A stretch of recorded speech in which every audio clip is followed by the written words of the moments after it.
ঈদের আজ পঞ্চম দিন আমরা আছি এখন বসুন্ধরা সিনেপ্লেক্সে। এখানে আমরা দেখেছি সকাল থেকেই ঈদের যে ছয়টি সিনেমা মুক্তি পেয়েছে সেই সিনেমাগুলো দেখার জন্য কিন্তু দর্শকদের উপচে পড়া ভিড় আমরা দেখেছি। সেই ধারাবাহিকতায় আজ বিকেল থেকেও কিন্তু যে ছবির যে হলগুলো রয়েছে সেখানে কিন্তু কোনো আসনই ফাঁকা নেই। আপনারা দেখছেন যে আমার পেছনে কিন্তু অসংখ্য দর্শক এসেছেন, তারা কেউ সিনেমা দেখবেন এবং কেউ সিনেমা দেখে বের হয়েছেন। তো আমরা কিছু দর্শকের সাথে কথা বলেছি এবং দর্শকরা যেমনটি আমাদেরকে জানিয়েছেন যে এবার ঈদে মুক্তি পাওয়া 6টি সিনেমায় কিন্তু গল্প নির্ভর এবং যেই সিনেমার যেই কাজ সেই কাজগুলো কিন্তু তাদের অসম্ভব ভালো লেগেছে, সেই বিষয়টি কিন্তু বলেছে। তো আমরা যে বিষয়টি দেখেছি যে দর্শকদের যে সিনেমা, এই 6টি সিনেমা নিয়ে কিন্তু দর্শকদের বাড়তি আগ্রহ সেই শুরু থেকেই ছিল। এবার ঈদে মোট 6টি সিনেমা মুক্তি পেয়েছে। সিনেমাগুলোর মধ্যে সবচেয়ে বেশি আলোচনা রয়েছে শাকিব খানের বরবাদ সিনেমা। যদিও এবার ঈদে 2টি সিনেমা মুক্তি পেয়েছিল শাকিব খানের, একটি শাকিব খানের বরবাদ এবং অপর আরেকটি সিনেমা অন্তরাত্মা। সেই সিনেমাটি কিন্তু দর্শকদের মাঝে তেমন সাড়া ফেলতে পারেনি, সেই কারণে কিন্তু সেটি সিনেমা হল থেকে নামিয়ে দেওয়া হয়েছে, সেই বিষয়টি কিন্তু আমরা জেনেছি। এর পরবর্তীতে জঙ্গলি সিনেমা অর্থাৎ সিয়াম অভিনীত জঙ্গলি সিনেমা নিয়ে কিন্তু দর্শকদের মাঝে বেশ আগ্রহ দেখা যাচ্ছে। এখন পর্যন্ত সবগুলো সিঙ্গেল স্ক্রিনের পাশাপাশি সিনেপ্লেক্সের সবগুলো হল কিন্তু হলে কিন্তু কোনো আসন ফাঁকা নেই, অর্থাৎ যে টিকিট ছাড়ার পরপরই কিন্তু সব সিটগুলো কিন্তু বুকিং হয়ে যাচ্ছে, সেই বিষয়টি আমরা দেখেছি।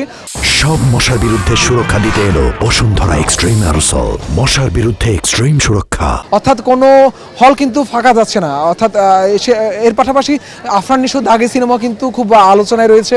দাগি সিনেমা অসংখ্য দর্শক এসেছেন এবং তারা দেখছেন, তারাও বলছেন যে ভালো সিনেমা নির্মাণ হয়েছে। সেই সাথে দর্শকরা আরেকটি বিষয় বলছেন যে বাংলা সিনেমা আসলে তাদের যে পুরনো যে জৌলস সেটি ফিরে পেয়েছে। দর্শকরা পরিবার নিয়ে সিনেমা দেখতে এসে সেই বিষয়টা কিন্তু আমরা দেখছি। তো আমরা কিছু দর্শকদের সাথে একটু কথা বলার চেষ্টা করবো। তারা আসলে এসেছেন এখানে সিনেমা দেখতে, তারা এবং এখানে এসে কিন্তু হলের সামনে তারা পরিবার নিয়ে ছবি তুলছেন এবং বিভিন্ন ধরনের যে ঈদের যে আনন্দ সেটি ভাগাভাগি করছে, আমরা সেই বিষয়টি দেখছি। আপু একটু কথা বলবো। আপু, এই যে পরিবার নিয়ে এসেছেন, কোন সিনেমা দেখতে এসেছেন এবং সিনেমা দেখেছেন কিনা? না, এখনো যাইনি, যাব। সিনেমা দেখতে ইচ্ছা আছে, বরবাদটা দেখার ইচ্ছা আছে। কেন বরবাদ সিনেমা দেখবেন কেন? প্রথমত হচ্ছে যে শাকিব খান, এই জন্য আসলে দেখা, দ্যাটস ইট, আর এর থেকে বেশি কিছু না। রিভিউ দেখেছেন কিনা বা কেমন? টিজার দেখেছি, ইটস অসম, ভীষণ। মানে বাংলাদেশের এরকম একটা ছবি আসবে, মানে এটা আসলে থিঙ্ক করাটা অনেক কিছু, বাট ইচ্ছা আছে আমার, দেখলে আমি বরবাদটাই দেখে যাব। কাদেরকে নিয়ে এসেছেন এবং কেমন? আমার আম্মু, আমার মেয়ে, ওদেরকে নিয়ে আসছি দেখতে। সবাই মিলে সিনেমা দেখবেন। টিকিট পেয়েছেন কিনা বা? এখনো আসলে আমি সেখানে যাইনি, আমি যাব, যাওয়ার ইসে আছি। ওইখানে অনেক লোকজন আছে, যার কারণে আমি যাচ্ছি না।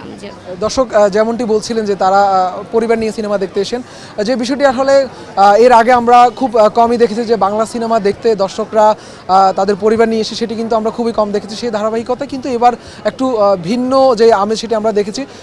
যদিও এটি কিন্তু এই বছর থেকে না, এর আগের বছরগুলোতে, অর্থাৎ গত বছর ঈদেও কিন্তু শাকিব খানের সিনেমা মুক্তি পেয়েছিল। এর আগেও বেশ, অর্থাৎ একদম সহজ ভাষায় যদি বলা চলে যে গত কয়েক বছর ধরে কিন্তু বাংলা সিনেমার যে পুরনো জৌলস সেটি ফিরে পেতে শুরু করেছে। অর্থাৎ ভালো গল্প নির্ভর সিনেমা নির্মাণ হচ্ছে, পাশাপাশি যে সিনেমার যে কাজ মেকিংগুলো সেটিও কিন্তু ভালো হচ্ছে, সেই বিষয়টি কিন্তু দর্শকরা বলছেন।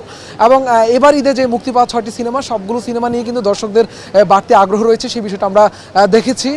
তো বলা চলে যে আসলে বাংলা সিনেমা নিয়ে দর্শকদের যে বলিউড হলিউডের উপর যে নির্ভরশীলতা ছিল সেটি অনেকটা কমছে, সেটি কিন্তু দর্শকরা বলছে। এবং এবার ঈদে মুক্তি পাওয়া বরবাদ, জঙ্গলি এবং দাগি সিনেমা নিয়ে কিন্তু সবচেয়ে বেশি আলোচনা রয়েছে, সেই বিষয়টি কিন্তু আমরা দেখেছি। আমরা ঈদের দিন থেকে আমরা রাজধানীর বিভিন্ন সিনেপ্লেক্সে গিয়েছি, পাশাপাশি সিঙ্গেল স্ক্রিনগুলোতে আমরা ঘুরেছি, মধুমিতাতে গিয়েছি, লায়ন্সে গিয়েছি এবং এর পাশাপাশি আমরা মোটামুটি রাজধানীর প্রত্যেকটি সিনেমা হলে আমরা গিয়েছি। সেখানে আমরা দেখেছি যে দর্শকদের উপচে পড়া ভিড় এবং টিকিট না পাওয়া নিয়েও কিন্তু দর্শকদের মধ্যে একটি বাড়তি ক্ষোভ রয়েছে, সেই বিষয়টা দেখেছি। এবং আমরা গতকাল মধুমিতাতে গিয়ে দেখেছি ব্ল্যাকে টিকিট বিক্রি হচ্ছে এবং দর্শকদের যে চাপ সেটির কারণে কিন্তু টিকিটের মূল্য বৃদ্ধি করা হচ্ছে, সেই বিষয়টা আমরা দেখেছি। তো সব মিলিয়ে বলা চলে যে এবারে ঈদে কিন্তু যে 6টি সিনেমা মুক্তি পেয়েছে সেই 6টি সিনেমাকে কেন্দ্র করে কিন্তু দর্শকদের মাঝে বাড়তি আগ্রহ দেখছি। এবং দর্শকরা বলছেন যে ভালো সিনেমা নির্মাণ হয়েছে, যে বাংলা সিনেমা তার সুদিন ফিরে পেতে শুরু করেছে, সেই বিষয়টি কিন্তু বলছেন।